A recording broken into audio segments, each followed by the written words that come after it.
thank you for your opinion. What do you have to say? I would love to go to the Hagia Sophia and pray 2 rakah. You know, I don't have hatred in my heart for the Ottoman Empire, but they did wrong things.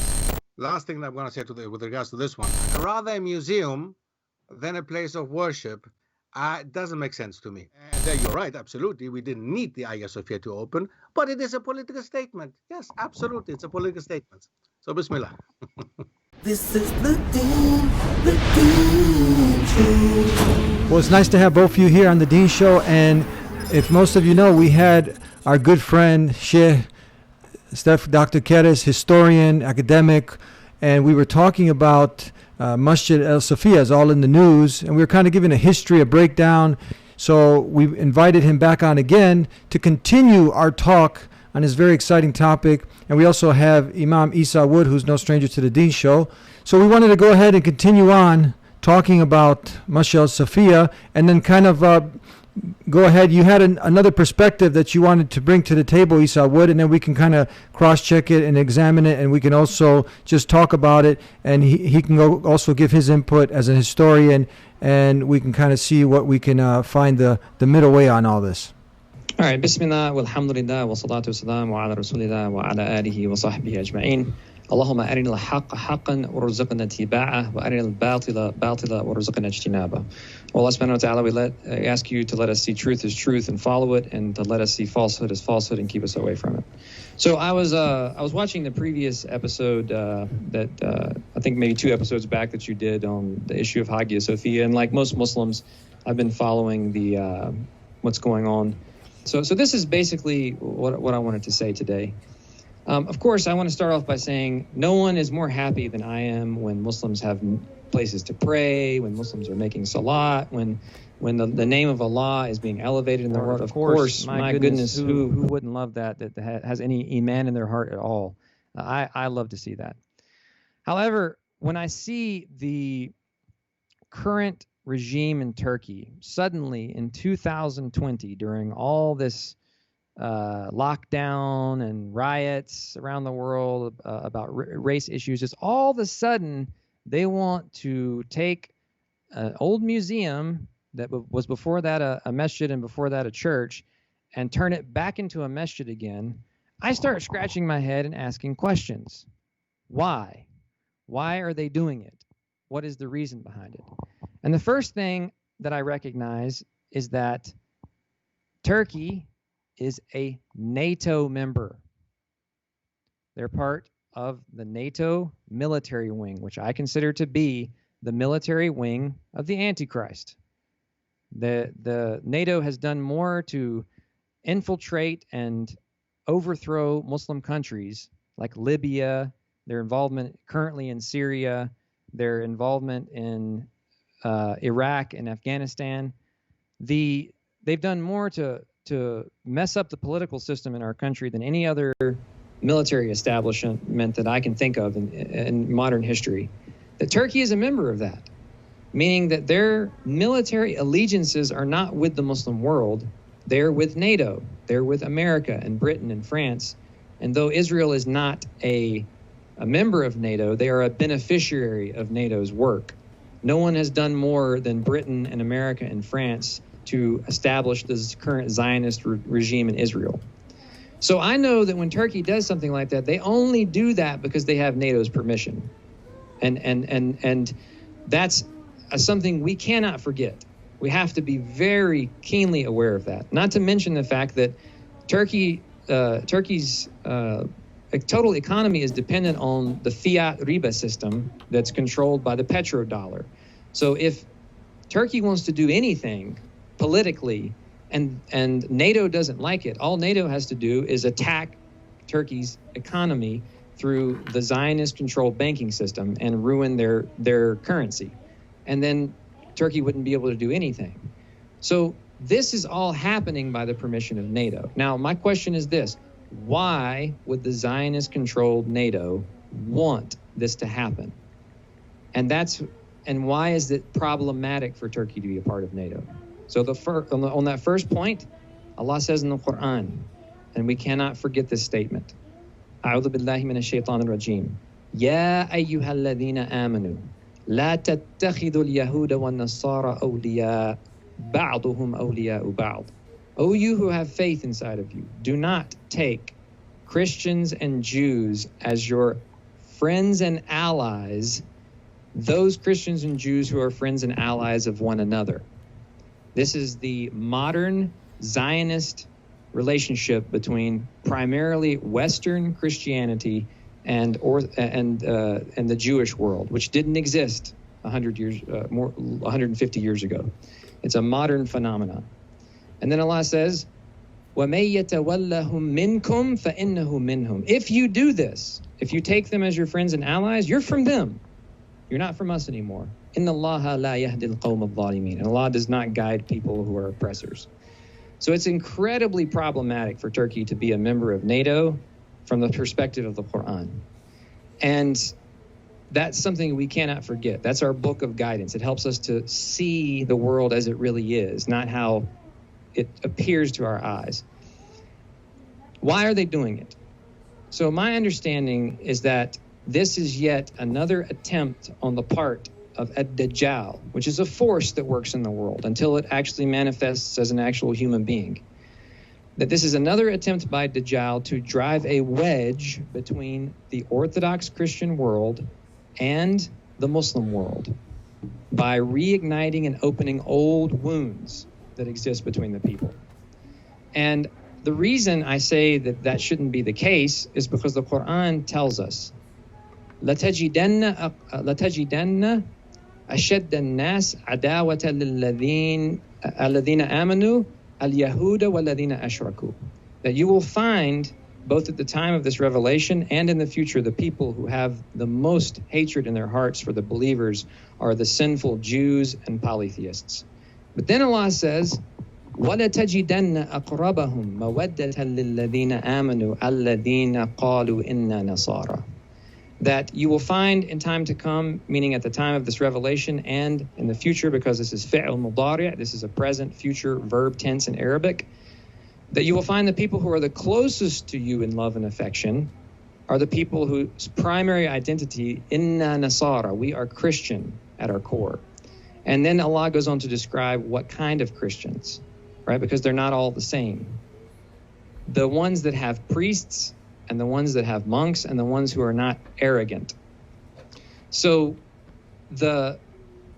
this is a natural ally for Muslims, a natural ally. And all we need to do is look to the initial first hijrah of our Prophet ﷺ. When the Muslims were persecuted in Mecca, he sent his own daughter, Ruqiyya, radiallahu anha, and the third caliph of Islam, Uthman ibn Affan, radiallahu anhu, to Abyssinia, to a Orthodox Christian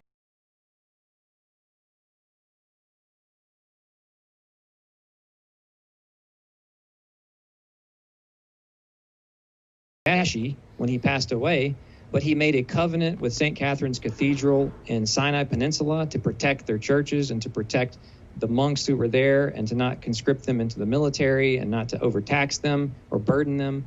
And he also made covenants with the Christians of Najran. He did not go into these places and convert churches into masajid. Neither was that the way of the Sahaba.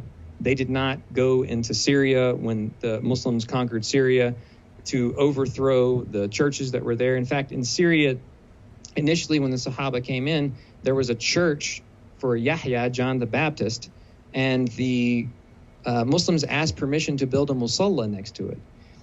And that's how it remained until the time of Marwan I, when he actually demolished the church for John the Baptist and built the current Umayyad Masjid on top of it. And that's when nepotism came into this ummah, when the mulkin adda that the Prophet prophesied, the time in our ummah when we would have biting kings, in which he said you would see some good things from them and you would see things that you would reject, right? That's when they started to this forcibly converting churches into masajid. So why is this all being done? I believe, and in conclusion to this, is so that when Israel, the current Zionist regime in Palestine, decides that they are going to build their third temple, because the Messiah cannot come until the third temple is built, according to them. And they believe that that's on the Temple Mount. And the Temple Mount where Masjid al-Aqsa and the Dome of the Rock currently sit. That they need some sort of justification to make that happen. And I believe that one of the talking points they're going to use is like, well, you know, if the Muslims can take Hagia Sophia and turn it into a church, then why can't we take Masjid al-Aqsa and turn it into a temple? I mean, hey, we worship the same God, right? It doesn't mean the Muslims can't come here and visit. And, you know, maybe we can even pay the Jordanian government for the property. But the point is that none of us are going to stand for that. We're going to immediately call foul and say, no, this is wrong. We can't do it. But the problem is if we supported the Hagia Sophia transformation, then we're in a very bad position to make an argument against it. And they can easily manipulate public opinion around the world because the public is going to agree. They're going to say, yeah, well, if it's good for the goose, it's good for the gander. If might makes right, then in this case, the Zionist regime has the might. They took it over. Now it's their right to do it. And then we're making that same argument for Mehmed II. We're saying, well, he conquered the city, and so he had the right to do what he wanted, and so it was turned into a masjid. So you know, those are my basic points that I sent to Eddie initially, was just that, you know, we should really question, why is Turkey doing this? Who gave them permission? You know, when NATO says jump, Turkey has to say how high. I mean, that's their relationship. So this is happening by the graces of NATO. And why would NATO want this to happen? And I believe is to continually drive a wedge between what would be allies, people who accept Jesus as the Messiah. And that's the Christian world and the Muslim world, which, by the way, the prophet predicted would make sulh in the end time, would make reconciliation between each other, because we have a common enemy, and the enemy is the Antichrist.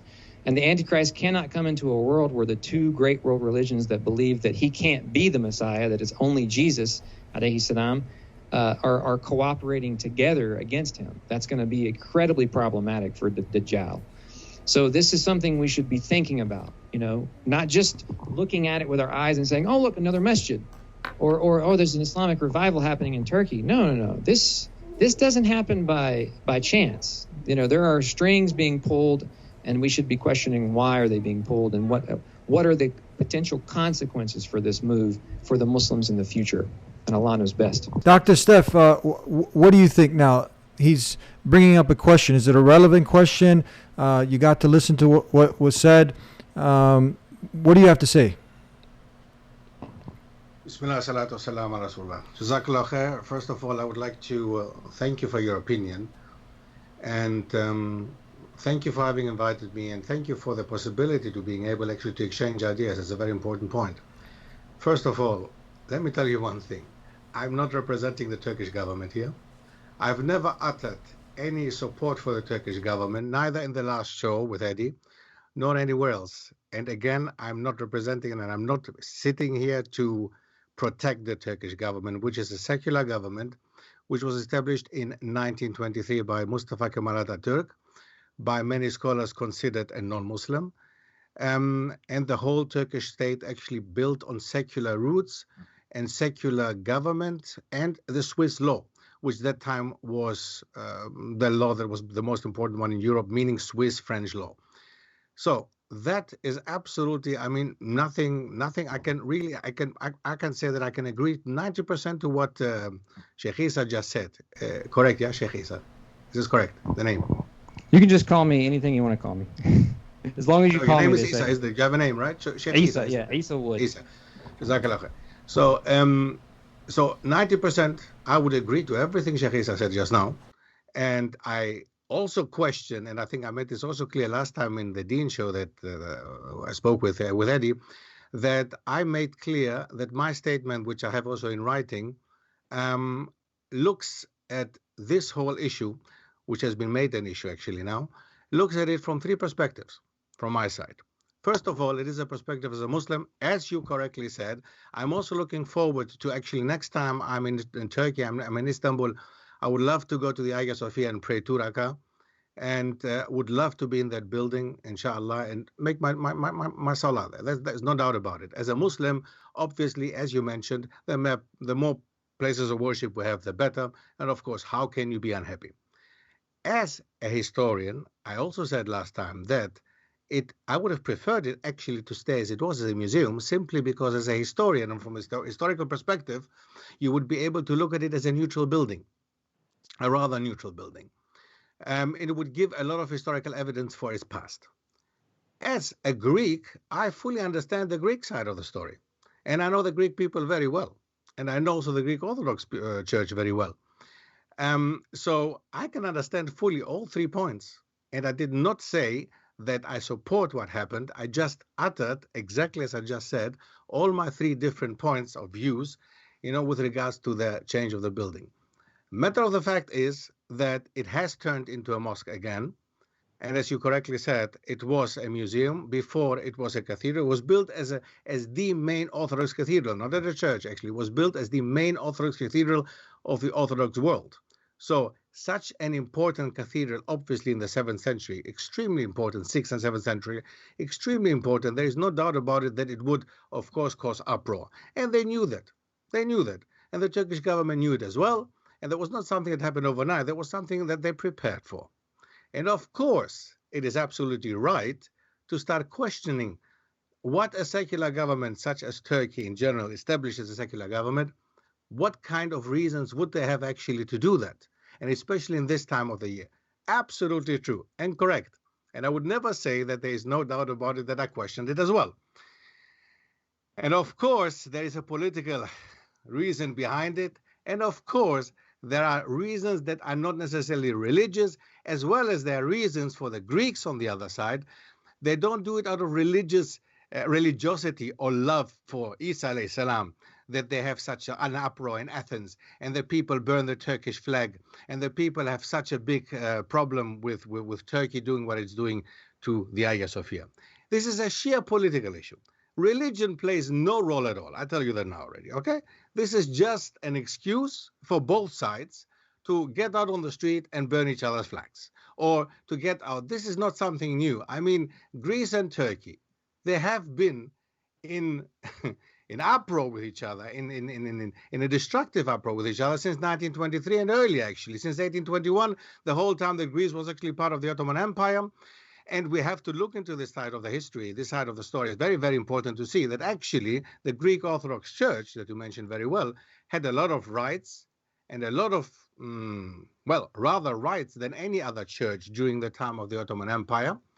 And they were actually the right hand of the Sultan. The Sultan was actually working together with the Episcopal and the Patriarch. And the Patriarch had a lot of rights that they wouldn't have once Greece became Greece, as it has become, as a secular government, or a more secular government than it was, of course, before under the time of the Ottoman Empire. No doubt about it. So it is a political move. Yes, I would agree. If this is the issue that of what you said before, I would definitely agree. It's a political move, no doubt about it. I don't believe that Turkey is suddenly so religious that suddenly we have the Turkish side going out there and wanting another mosque because the mosques are full. I know myself, brother. 3 years ago was the last time I was in Istanbul. I was wondering, where are all these Turkish believing worshippers on a Fajr? When you go out to Sultan Ahmed Mosque, or when you go out to Sultan Ahmed Square, and as you said, just 50 yards down the road, there's the Blue Mosque. When you go in there, Fajr not even one row for Fajr. Not even one row. So we don't need to open another mosque. Absolutely, I agree. And of course, for that reason, there was not a religious reason, neither for the ones, nor for the others. So the Greeks don't have a religion. It's not that they have religious feelings and suddenly they start crying because the Hagia Sophia became a mosque. No. It is another reason to have animosity and hostility between these two nations. Again, as you said before, as I said, I agree. With one point that I want to make, a very important point that I think you're not very much aware of, is the situation of the Orthodox people in general. Now, you made it seem as if the Orthodox people are our biggest friends. I don't think so. And if we look back in history, and if we look back in not far away, just 20 years ago, what happened on the Balkans, I don't think that the Orthodox Chetniks were our friends. And I don't really think that the breakup of Yugoslavia shows us that the Orthodox people until now, or whatever, started loving the Muslims, or they were all in love. The problem that the Muslims had actually with the Christian side of the story, because there are three big Christian churches, and one of them is the Orthodox Church, the other two is the Catholic Church and Protestantism. And that time when Prophet Muhammad SAW gave us the Quran and he was alive, and also the four caliphs, the Khilafah Rashidin after him, that time there was no Protestantism. Protestantism developed much, much later, centuries later. So actually we were talking about that time, we're talking about the main church being the Orthodox Church, the only church actually. The Catholic Church on the other side and Rome on the other side was attacked by barbarians, by the Germanic tribes. Rome was actually several times besieged. So the Catholics had actually already lost their might and their power.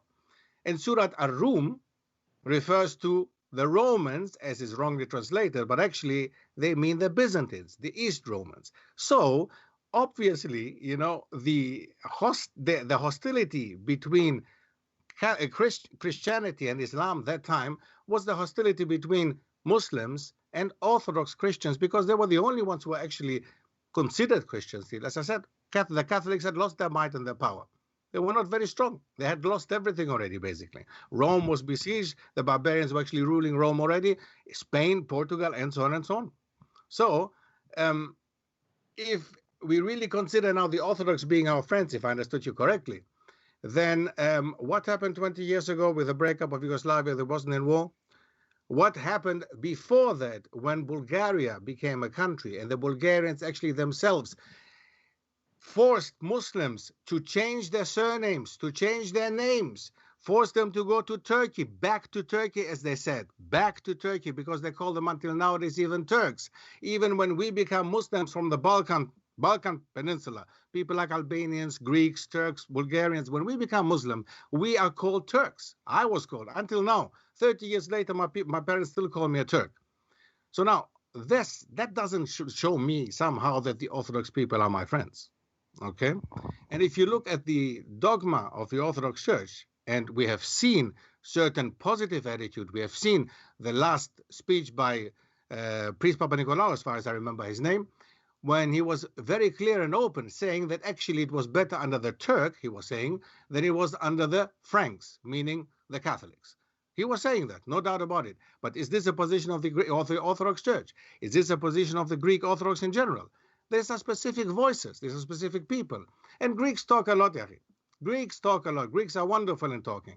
And don't forget, mythology comes from the Greek, ancient Greece culture. So they are wonderful in that, and they can tell you a lot of things. The truth is we have to look behind the history. We have to look indeed how they dealt with people and what this whole revolution in the 19th century actually meant. It was clearly a revolution against the Ottoman Empire. It was a clear revolution because they wanted their own nation, which was actually an influence from the European nationalistic point of view, the French Revolution. All this influence, of course, the Greeks to have an uproar, to have a revolution against the Ottomans. And until nowadays, this is for them the arch enemy number one. And of course, the biggest people, they are bigger powers above Greece and Turkey, who actually want them to be in such a state as they are.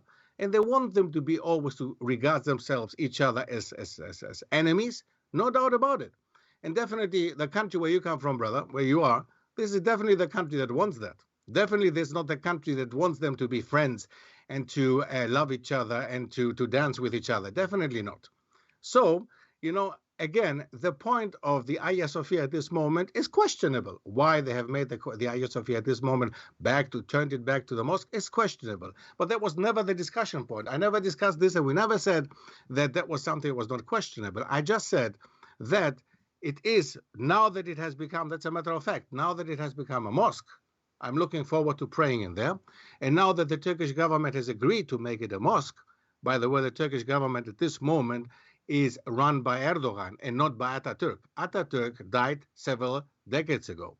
Mustafa Kemal Atatürk was the one who established the modern Republic of Turkey in 1923 and left it over to his party and left it over to the people who took it further. Now, Turkey has changed.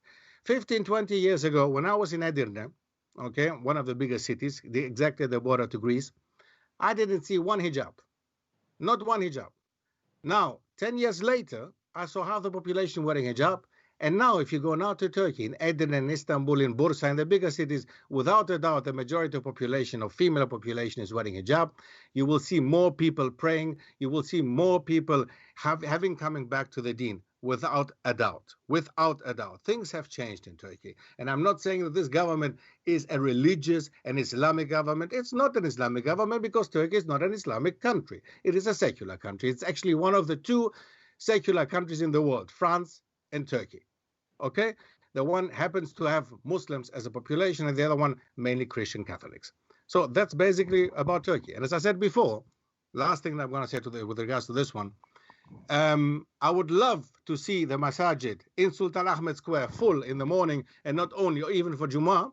And then I would say, congratulations, let's make some more mosques and so on. And there you're right, absolutely. We didn't need the Hagia Sophia to open, but it is a political statement. Yes, absolutely, it's a political statement. So, Bismillah. So to respond to a couple of your points, and I really appreciate, a lot of the things you said, because you raise a lot of really important questions that other Muslims have about the situation. Firstly, we need to understand that in the Quran, Allah refers to Rum in a very positive way. Allah says that Ghulibatir Rum, that Rum has been defeated, but they'll be successful in just a few years. Yawma idin yafrahul mu'minun. And on that day, the believing Muslims will celebrate. Now, why would we be celebrating people who make shirk, who worship Jesus as God in a Trinity, right? This is a question we should all be asking. Why is the Quran talking so positively about these people? And of course, I brought up the very clear example of the Ethiopian Orthodox Church sheltering our Prophet's daughter and sheltering Uthman ibn Affan and many other great Sahaba. The idea that Muslim and Orthodox Christians necessarily need to be locked in some sort of strife is what I'm questioning. I'm not at all denying the atrocities committed on both sides. I mean, all we have to do is just throw up a few names here, and you know exactly what I'm talking about. You're a historian. Janissaries, right? Eunuchs, harems, fraternicide.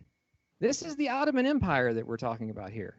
Where Mehmed II instituted the idea of fraternicide, that you should kill off your brothers and sisters, and it's legally permitted so that you maintain power. The idea of the Janissaries, where you can steal Orthodox Christian children from their families, forcibly convert them and circumcise them into becoming Muslims, and then turn them into an elite fighting force to go back and fight Orthodox Christians, their own people. We're not talking about some ma'soom empire that's never done anything wrong. I understand why Orthodox Christians, some of them have deep suspicions of Muslims and deep suspicions of the things that we've done in the past. And yes, Orthodox Christians in the Balkans, and Eddie's well aware of this, have done atrocities also. By the way, that a lot of that followed the Turkish-Armenian genocide, where close to half the Armenian population, and by the way, this was not done by the Ottoman Empire. This is when the Ottoman Empire had basically almost completely fallen after World War I and become more or less a secular state. But the point is that on both sides of the coin, we've both done wrong things to each other. The question is, it doesn't need to be that way. And the Quran, I'm not saying that Orthodox Christians just love Muslims, but the Quran says they should. وَلَتَجِدَنَّ أَقْرَبَهُمْ مَوَدَّةً لِلَّذِينَ آمَنُوا. That you will find, both at the time of this revelation and in the future, the people who have the most love and affection for you. This is the Quran talking here. This is not Imam Isa. الَّذِينَ قَالُوا إِنَّا نَصَارَى. Those people who say, indeed, we are Christian. Their primary identity is Christian. Now, that may not be the case for Greek people, and you know better than me. I totally submit to your understanding of Greece. You live there. You live among the people. But the Greeks don't represent the entire Orthodox world. You have the Russian Orthodox, the Armenian, the Georgian, the Ethiopian, the Palestinian Orthodox Christians, and they're not particularly happy about this situation of Hagia Sophia being turned into a masjid again. And I don't think that their reasons are secular reasons that because of cultural identity like it may be for the Greeks. I believe that their issue is a religious reason. And I try to make this point to the Muslims so that they can illustrate it. It helps if you put yourself in another person's shoes for a minute. Can you imagine if the Christians, the Orthodox Christians, we'll use them as an example, not the Catholics or the Protestants, they invaded Palestine and they took Masjid al-Aqsa and turned it into a church. And maybe they even paid us for it. Maybe they said, you know what, we can take this church by force, but you know what, just to be nice, we're going to give you some money for it. Would any Muslim anywhere stand for that? No, we would lose our minds. We would go, absolutely, no, we're not going to let this happen, because Masjid al-Aqsa is not just any masjid. It's not just any masjid. It's one of the most important masajid in the world. And the same is true for Hagia Sophia. Hagia Sophia is not just any church. It's not like here in America where churches go up for sale all the time and Muslims buy them and turn them into Islamic centers. These are like little small parishes compared to what Hagia Sophia represents for Orthodox Christian world. And by the way, it would not hurt us at all. It would not hurt this ummah whatsoever for us to give that back to them and let them say, look, this is your building, you can have it back. What it would do is it would bring love and affection again between us. It would help people to see through the atrocities of the past, which once again were committed on both sides. It's not like, you know, I don't have hatred in my heart for the Ottoman Empire, but they did wrong things. They did very wrong things. And to the extent to those things have been exaggerated in history books, I don't know.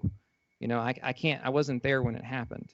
But the idea is that we should be in alliance with each other because we have a common enemy. And that common enemy is Zionism. And Zionism is the political entity that will bring about the Antichrist, the DAJJAL. And so it's better for us as Muslims to have alliances and to cooperate for common good. Ta'awanu ala al-birri wa taqwa, the Quran says. Cooperate with people on birr and taqwa, right? So that when the Dajjal comes, and this is a prophecy from the Prophet Muhammad, that the Muslims and Rum, as you correctly mentioned, which is referring to Byzantium, the Orthodox Christian world, will make sulh. Sulh. This is reconciliation. They'll reconcile their history, and they'll work together for a common goal. And if that's the future that the Prophet told us would happen, then we should work towards that goal. It doesn't mean that we forget the things that happened in the past, but we can look over them. You know, our prophet, when he came into Mecca, this is his sunnah. And it was the way of the Arabs during that time in Jahiliyyah. When one Arab tribe would take over another Arab tribe, they would execute all the men and they would enslave the women and children. But when our Prophet sallallahu alaihi wasallam, when he came into Mecca, even though his friends, his family had been killed, tortured, sanctioned, driven out of their homes, the Meccans had made endless war and been extremely treacherous with the Muslims over and over and over. How did he respond? What was was it, oh no, we have to keep remembering these atrocities every single, no, we can't forget them, we have to keep mentioning them. No, it was La tathriba alaykum al-yawm. Wallahi, this is our prophet. There's nothing for you to worry about today. You're free to go. That's his sunnah. You know, that the continual strife and hatred for past events is not conducive for peace. It's not conducive for cooperation. It's not conducive for a better world. You know, and you know, so I'll just conclude in saying, you know, the Muslim world is not innocent. We did treat Christians better than many other empires in the world at the time. We did treat Jews much better than they were being treated in the rest of the world. No one can deny that. You're absolutely right. Right? But there are things that we did that are very wrong that would, if we put ourselves in their shoes, we would probably feel the same way. And that's the thing that I ask everyone watching this to do today. Just really try to imagine yourself, you're an Orthodox Christian for a moment, and these things were done to you and your people and your churches. Right? How would you feel about that? And the answer is very clear. You probably wouldn't feel very different. So no, it's not that the Christian world just loves Muslims, the Orthodox Christian world just loves Muslims. No, we have work to do with each other. You know, and that's what I'm doing right now. I'm actually contacting Orthodox Christian leaders in my state here in North Carolina, and I'm telling them how I feel about this issue. And a lot of them are very happy to hear from me. And they say, you know, we know that not every Muslim in the world supports this. And one Christian Orthodox leader in the city I grew up in. He was like, I used to have Muslims work for me when I owned a restaurant. They were the best people, so there is love there, but we need to reconcile some of the problems. And this conversion of Hagia Sophia is going to be a sticking point for us. And yes, it's already been done, but that doesn't mean it can't be undone, and that doesn't mean we have to support it. And I appreciate you saying that you would love to see that the rest of the masajid in the world would fill up, And in my opinion, before we start taking other people's buildings and turning them into masajid. All right, Jazakallah khair. That's, as I said again, I mean, it's good to have an opinion, it's good to have an idea. It is more important to have facts. With regards to the Orthodox world and with regards to the Orthodox people, I'm very, very sure, brother, that I know them better than you do. That's one thing, simply because I was one of them and I still belong to the Greek nation. And you mentioned very correctly that it's not only the Greeks, but it's the base of the Orthodox Christianity. Orthodox Christianity is in Greece. There is no doubt about it that the Greek people claim to be actually the base of Christianity because of the language. Okay, we know that the New Testament has been written in Greek. We know also that the connection there was actually between the Greek culture, Greek tradition, Greek language, and everything that had to do with Hellenic culture and Hellenistic culture, anything that had to do with Christianity they developed later. And no doubt about it, again, Ethiopia, subhanallah, how can we deny that? Of course, but we are talking about the 6th and 7th century. Are these Christians, the Orthodox people of that time, are these the same people? Can you really honestly compare the people of that time with the people of nowadays, who are actually burning the Turkish flag, who are just interested in nationalistic propaganda, because that's what you hear? And you know what, brother, I read Greek, and I can see also Greek newspapers, and I read Greek newspapers and Greek magazines, where they explicitly utter their opinion with regards to the Hagia Sophia, with regards to the Turks and the Turk, as they call them easily, and the Turkish past and everything. Everything is demonized. And what really I have a problem with is when you have Muslims on the other side using the same arguments that I grew up with. You really said before, you mentioned the typical examples that any non-Muslim actually would mention with regards to the Ottoman Empire. And it is very sad to hear from a Muslim. Okay, we are as Muslims, as you said properly and correctly, as Muslims, we have to support each other. Rather than supporting the Orthodox, I support the Muslims. Now, and you're absolutely right. Of course, we people, as people, made mistakes. And of course, did people in the past make mistakes? And of course, atrocities were committed from both sides. But reality is, and it's not me saying that, if I look at the Balkan Peninsula for the last 200 years, and I look in the atrocities committed by who committed actually the biggest atrocities and who started the whole issue, there was never the side of the Muslims. There was never the side of the Muslims. Or are you going to tell me now, probably, that the Ottomans came over into the Balkan Peninsula, they went to Europe and they conquered Europe and they conquered the Balkan Peninsula and they killed our women, raped them and took our children away? Because you mentioned the Devshirme before. The Devshirme was a system. We have to look deeply into it. We cannot do that in a show of an hour, to look into the Ottoman Empire, just throw around with some words that we know, the Devshirme and whatever else was mentioned before. That is a typical thing that we grew up with as Greeks at school and as Orthodox people on the Orthodox Balkans. That's what they're saying. They're telling us basically they raped our women, they took our children, forcefully converted them to Islam, took them to Istanbul to the Sultan and made them, put them in the Janissary Corps. That is not even 10% of the truth. And this one, as a historian, I 100% can guarantee you that this is propaganda and has been propaganda against the Ottoman Empire for the last centuries. And now that I hear that again from a Muslim, it makes me actually quite upset, to be very honest, because these are concepts that we were told and taught at school. And these are not concepts that you have looked into, I'm very sure. Whereas me as a historian, the last 30 years of my life, as a Muslim historian, I've looked deeply into it. And I've seen that actually, as I said before, 10% might be true of everything we have been taught at school. And not only the Greeks, but in general on the Balkan Peninsula, even the Arabs. You go to North Africa, you go to Egyptians, you speak to Syrians, they tell you even worse things against the Ottomans, worse than what you said before. So all these ideas that we have about the Ottoman Empire, especially as Muslims, they come from the Western world. They were the ones actually who gave us the education system. If you look at Turkey, as an example, because we're speaking about Turkey. Look at the education system that was actually set up in Turkey in 1923 after the collapse of the Ottoman Empire. It was nothing else but the Western system. And the Western system taught them, as well as in the rest of the Muslim world, one thing: to hate the Ottomans, as if they did something wrong, as if they, the French and the British, did something better than the Ottomans. The Ottomans were at least Muslims. Now, we can discuss the issue of Sufism and so on and so on. All this stuff we can discuss, of course. But who gave the Arabs the right to revolt against the Ottomans, who were Muslims, together with the British and with the French, and have the result that we have nowadays? So I don't think that there's a lot more to say to that. But we have to be really careful when we throw around with words. We need to know if historically these terms that were just used before can be explained.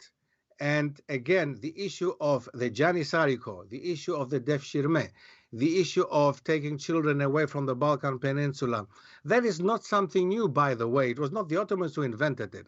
The slave army existed already, the Salik army existed already under the Umayyads. The Umayyads was the first dynasty after the Khilafah Rashidin. So they already had a slave army made of non-Muslim boys. So it was not something that the Ottomans invented. The Abbasids had it as well as slave army. So there was nothing new. And if we talk and we start actually bashing the Ottomans, then we should actually look back at our Arab brothers before and our Muslim dynasties before, which were many of them. They committed all atrocities, they all made mistakes, they all had problems, they all had issues, they all killed each other for the throne, brothers killed brothers. So I don't know why is this a specific issue that we have to mention for the Ottomans? You know, because it was wrong for them to do it, and it was wrong Absolutely. for the people before to do it. It's Absolutely. totally against our religion to forcibly convert people. And nobody says that it was right. And We never said it was so right. instead of us cheering the Ottoman Empire and only looking at the things that we like about them, we have to be balanced and say to ourselves, okay. I never did that, brother. I don't know if you know any lectures on my side. I am always known for being very balanced. I think I've incorrectly I have given you the impression that a lot of the things I'm saying today are directed at you specifically, and they're not, and I do apologize for that. It's more directed at the general ethos that's going on in the world around the support of this. I don't want you to think that that any of the things I said today are directed at you personally. Actually, I really enjoyed your talk that you did with Eddie, and I appreciate you bring up very important points that there was no real historical evidence you could find that Hagia Sophia was purchased, right? And I want to be clear, guys. I do not have hatred for the Ottoman Empire. That, you know, I'm not like the modern day extremist Salafis who say that the Ottoman Empire are kuffar because they fought Muhammad ibn Abdul Wahhab in Arabia or any of the other stuff. Like my only point is that, and I hope this was clear, is that we should have a better relationship, Orthodox Christians and Muslims. SubhanAllah, there would be nobody who would love it more than me, Akhi. I mean, right. SubhanAllah, as a Greek and as a Muslim, definitely. And yes. One of the ways we can do that is by righting some of the wrongs that were done in the past. Now, people may disagree with me, and it's probably the majority of people, and that's okay. I'm a white American Muslim. I'm used to being in the minority. Okay, when I go into most masajid, I don't look like anybody. Except last week, Eddie, I was at Masjid An-Nur in Lawrenceville, Georgia, Bosnian Masjid. I saw many faces that look like you, mashallah. But my point is, I'm used to being in the minority, and I realize that, you know, a lot of the things I'm saying today, a lot of people are going to disagree with. That's okay. I don't want anyone to think that I have like hatred in my heart or I'm siding with the Orthodox Christians on this. No, obviously the things they've done are wrong, and they're totally wrong, and they should also seek sulh with us over those things. What they did in the Balkans was wrong. I don't think the average Serbian supported that genocide. I think it was primarily the government regime at the time. I don't think the average Serbian really has deep down in their heart this joy that the Muslims in the Balkan were involved in a genocide. But the point I'm trying to make is that the hard feelings, we need to look past them. We need to look forward, and we need to follow the model of our prophet. Right? That's the point of me mentioning the conquest of Mecca, is that he was able to Sorry, I did not want to interrupt you, but I need to say that exactly at this point because I couldn't agree more than that. I mean, that's the point where I say, subhanallah, of course we have to come together, and of course we have to put on dialogue, and of course we have to, especially in the Middle East, and Greece is closer to the Middle East or the Balkan Peninsula is closer to the Middle East than any other part of Europe. So of course we would have to sit together and we have to discuss, and of course that was. Again, it was a political move, brother. It was a political move. Let's be honest. Nobody in their right mind, mindset would sit down and say Erdogan did this because that was the most religious thing he could do. By the way, he would never have done that unless NATO gave him the go-ahead. We need to be clear about that. NATO. The whole issue with Turkey being a NATO country and so on, yes. But again, as I said before, Turkey didn't enter NATO yesterday. It was something that happened, a long time ago, and was something. They can leave it anytime they want. Can they? That's another question. How easy it is to leave? That's another question. It goes really deep into the political structure. It's not something that today I'm going to decide to leave as a country. It's not as mighty as it's a strong country. Turkey has become a very strong country, and militarily definitely know a lot about it. But is it that easy, you think, for Turkey just to say bye-bye NATO because we don't want to? It would not be an easy thing. Nothing worth doing is ever easy.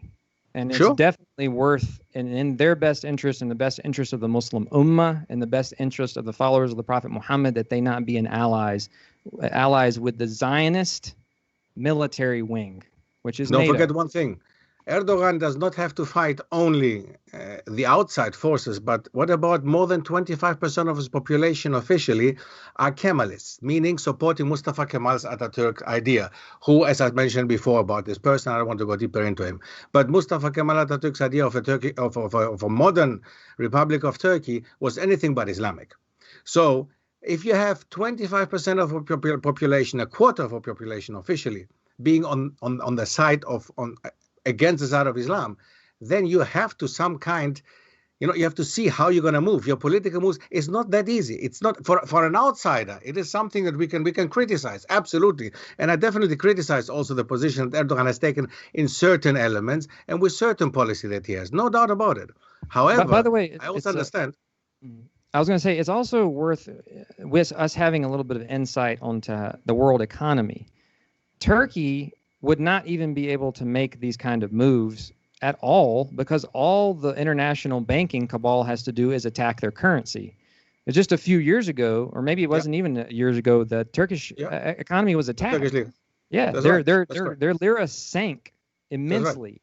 And they have issues. At this moment, there's an economic crisis in Turkey. No doubt about it. Yes. I even recall the people at the DNet Center talking about how, the Turkish government built that building, but then because the lira has fallen, they can't even keep it up.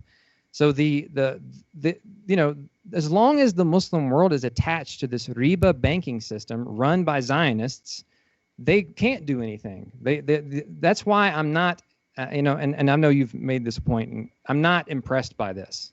I don't see this as some sort of Islamic revival until I see major moves on the part of the Turkish government to get rid of the riba banking system and all the other things. Absolutely. I mean, this euphoria, suddenly we have the new caliphate and something. That's absolute nonsense, of course. I mean, let's be clear. There is no new caliphate there. There's no doubt about this one. And of course, and I know also that with my position, and as I said, I mentioned before, 90% of what you said, I could just sign what you just said if you put it on paper. I do have an issue with regards to the Orthodox Church and the Orthodox people, because that's where I came from. And I know them actually quite well. And I know the animosity and hostility towards Muslims.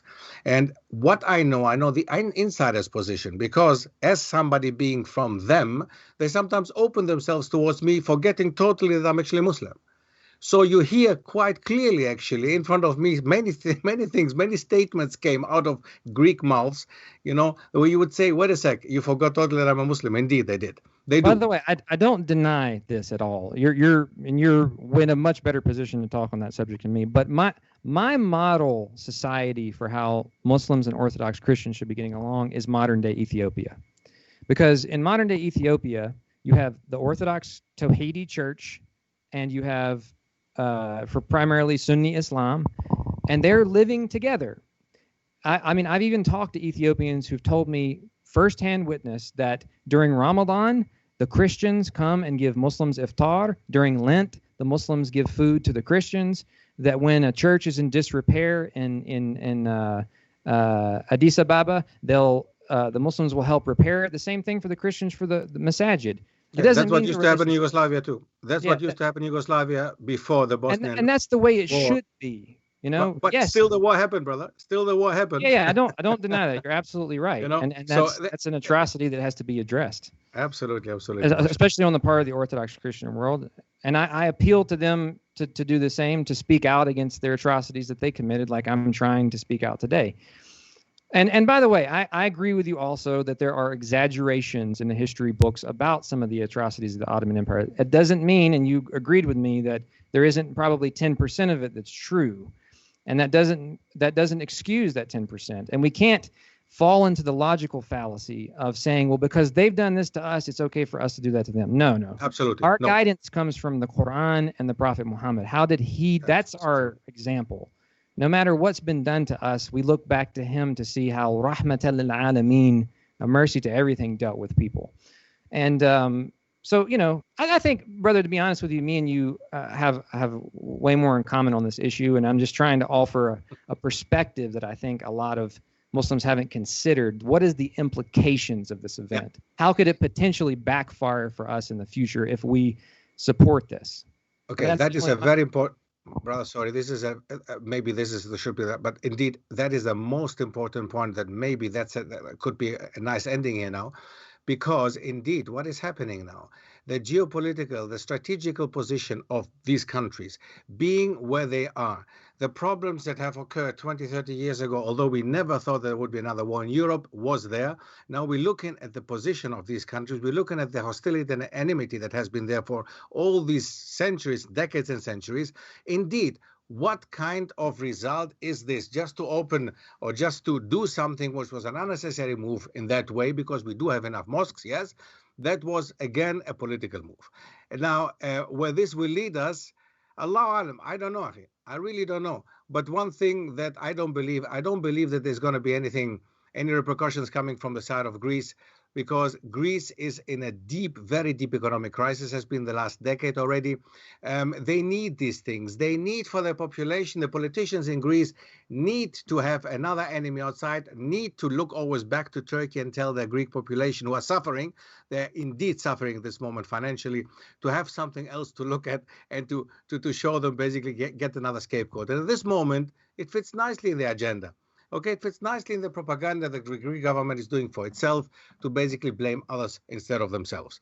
So, yes, that will not result in something good. I don't think it will result in something good. Well, the main issue, and this was at the beginning of the first speech I gave, was the issue of Al-Aqsa and the justification that Israel can use in the future for taking it over completely, whether they pay Jordan for the rights to have it completely, or they just simply militarily just grab it in order to establish their third temple.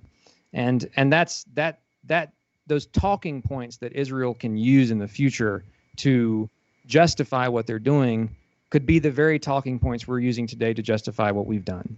And that's a concern I have, and that we should be aware of that. It is, absolutely. I agree with that. Yes, absolutely. That could be an issue that because, again, if you say that Turkey is a sovereign country, which is true, it is a sovereign country and can do what it wants to, then you can also say Israel is a sovereign country as well, accepted by most countries in the world, and they can also do what they want to. That is a very valid point, a wrong point, but a valid point. And absolutely. I mean, what can you say more? We're just hoping, I mean, I don't know. The point is, I don't think that we are, well, you mentioned Yom HaKiyama before. You mentioned actually we are not far of it. We are not far away. But far away for a planet that's million of years, I mean, it can also mean in 1,000 years. It can also mean in 10,000 years. That is not far away. But the point is here at this moment, we have a situation.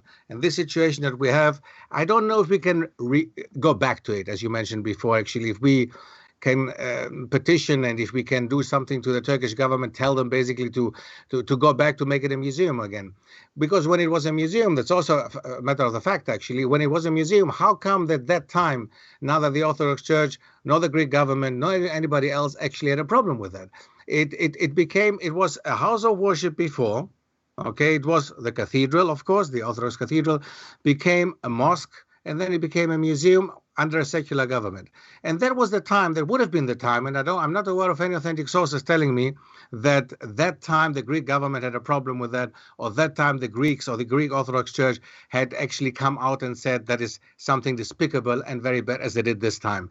So rather a museum than a place of worship doesn't make sense to me. On the other hand, again, as the priest, Papa Nicolaou, said recently again, when it was a museum, tourists had to pay to enter to go and see it. Now, tourists can still come and see it, and they don't have to pay a penny.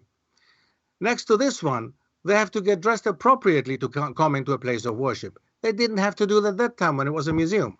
So these are all elements you have to consider as well. So, well, I actually did watch that video, and I saw him clearly say that he didn't prefer it to be controlled by Muslims or Latins. That's right. He said he would prefer, of course. He has to say that. But he said at the very least the Muslims were more respectful to the place than the Latins. That's right. And by the way, and people watching the show, and you did bring this up during your talk with Eddie, we can't lump all Christians together. There is differences between Christians. Laysu sawat, the Quran says. They're not the same. That's right. And I do not consider these Santa Claus Christians in the United States, you know, the Protestants and the Roman Catholics, to be nearly as close to me as a Muslim as the Orthodox, as far as their practice, their lifestyle. I mean, I have right down the road from my house, I have a Russian Orthodox Christian church. And if you drive by there on Sunday, you see men with beards, women covering their heads. You see, you know, you can go into many Orthodox churches. There's no pews because the people pray on the ground.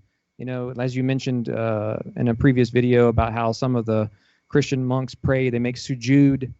You know, they have real, actual fasting. Not I'm going to give up ice cream for 40 days, but they believe in an actual, you know, abstaining from food and drink in some cases. So they as the Quran says, well, these has been issues. You know, they'll be the closest. These have been issues, as you just mentioned properly. I mean, absolutely, that's right. These has been issues that even the Greek Orthodox Church, the Russian Orthodox Church, the Ethiopian Orthodox Church, they differ widely about these issues. And no Greek would ever, you know, prostrate the way that an Ethiopian Orthodox would prostrate. So, which is closer to the Sunnah, which is closer to Islam, actually. So absolutely true. And don't forget, the Orthodox Church is actually divided in three big parts. Three big parts. So the Eastern Orthodox Church, for example, where Ethiopia belongs to, obviously is closer to Islam. There is no doubt about it. There's no doubt about it. And yes, I mean, yeah, but it requires a lot of research, and it requires really a lot of understanding of each other to have a proper, to show tolerance, actually. It is, and I believe still in the past, I mean, in the history of the Muslims, and you mentioned it as well before, we should not forget that it was always the Muslim empires that allowed Jews to live freely and to thrive in their own religion, as well as Christians even, especially Orthodox Christians. So that is something that there is no doubt about it. And there is no doubt about it that the Muslim empires were more tolerant, more open, and more open-minded towards Christians and Jews than any other empire before. And Jews know it the best. They know it. Jews who know their history know very well that it was the Muslim empires that allowed the Jews to thrive and to have golden ages, and not the Christians and not the Europeans. Eddie, we haven't let you talk at all, man. He gave us a chance.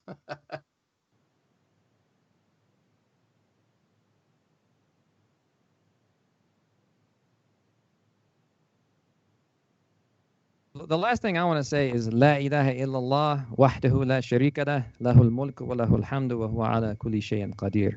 That there is no God except Allah subhanahu wa ta'ala, and he has no partner. And that to him is the dominion and to him is the praise. And he has power over all things. And that's the best thing we can all say today on Yom Arafat. This is a blessed day. All of us should be turning to Allah subhanahu wa ta'ala and repenting for our sins.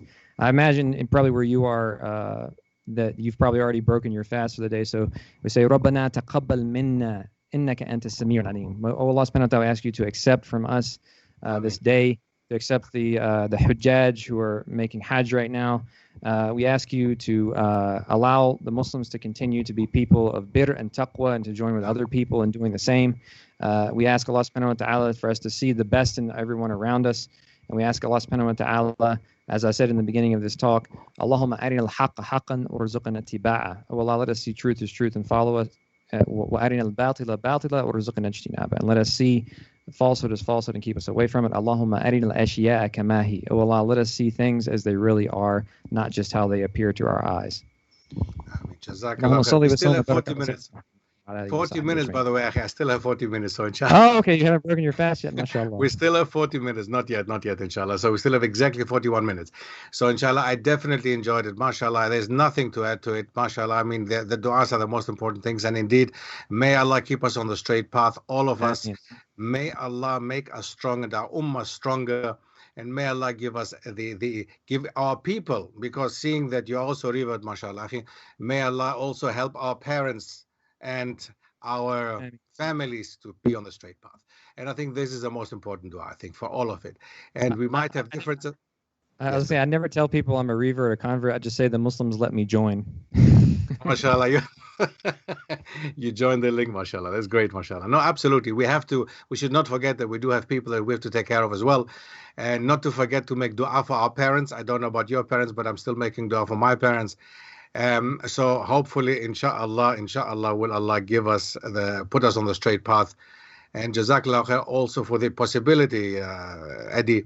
And inshallah, I'm looking forward to another chance, inshallah. Jazakallah khair. And thank you, Eddie, once again for allowing this conversation to take place. I realize, of course, I'm probably in the minority position here on my views, but at the same time, it's nice that as Muslims we can have differences of opinion on issues, and at the end of the day, we can still come together, agree to disagree, but agree on most things. And that's the thing about our faith, is this tolerance for differences of opinion and allowing opinions to be expressed and not suppressed.